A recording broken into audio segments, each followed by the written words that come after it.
Shoutout mga katropa. Uy, ang dami mong followers, ang dami mong subscribers ha. Pero bakit bababa yung views mo? Diba? Diba malaking katanungan yun, no? Ang dami natin subscribers, ang dami natin followers, pero ang baba ng mga views. Bakit nga ba? Ang naiisip ko lang dyan, siguro ito sarili ko lang opinion, no? Wala akong pinaganoan. Ang iniisip ko dyan, siguro yung dahilan is yung yung pagpapromote natin ng sarili natin, ng ating mga videos, o kaya yung pagyakapan natin sa mga kapwa natin mga subscribers, sa kapwa natin mga followers, diba? Baka yun yung dahilan. Kasi sa pagpapromote na dapat yung mismong YouTube o yung Reels mismo ang dapat nagpo-promote ng ng mga video natin. Sila dapat yung nagpo-promote niyan, hindi tayo, diba? Pero yun lang nakikita ko dahilan. Opinion ko lang yun, wala akong pinagbasihan kasi nakikita ko, di ba, ang dami-dami natin subscribers, ang dami-dami nating mga followers dito. Pero ang baba ng views, bakit kaya? Bakit? Baka siguro yung pagyakapan natin kasi bawal daw yan eh. Sabi na, may mga nakapanood daw na bawal yan.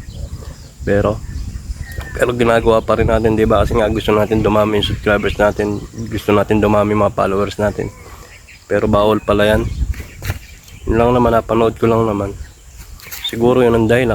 Ginawa ko rin kasi yan eh. Kaya lang, tingnan yung mga views ko, ang baba. Ba, hindi nyo ba napapansin? Tingnan yung mga videos ko, ang bababa ng views. Kasi nga, yun lang nakikita ang dahilan siguro. Kasi kailangan yung mismong YouTube o kaya yung Reels mismo, yung si Facebook mismo yung mag-promote ng mga video natin, hindi yun tayo, di ba? Hindi tayo, may pag Reels to Reels tayo, may pag view to view tayo ng ating mga video, di ba? Kasi mas may tendency kasi na bumaba yung kasi pinapasa natin sa ibang mga platform yung mga video natin, di ba? Binabasa natin sa Messenger, ba, panoorin mo to, di ba? Views to views tayo, di ba? Napasa natin na ganun. Siyempre ibang platform na yun eh.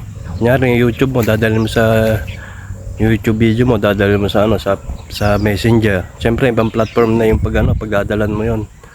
Baka mamaya hindi gusto ng algorithm na kunyari, algorithm ng YouTube yun o kaya ng Facebook. Baka mamaya hindi gusto ng algorithm na yun, na ipapasa mo sa ibang platform yung mga video mo na ginawa, di ba?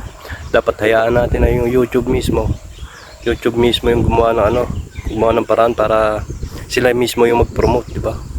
Yung YouTube kaya yung Facebook mismo mag-promote ng mga video natin, di ba? Hayaan lang natin sila. Hayaan mo lang, gumawa ng video hanggang sa dumami yung mga views mo, di ba? So yun lang.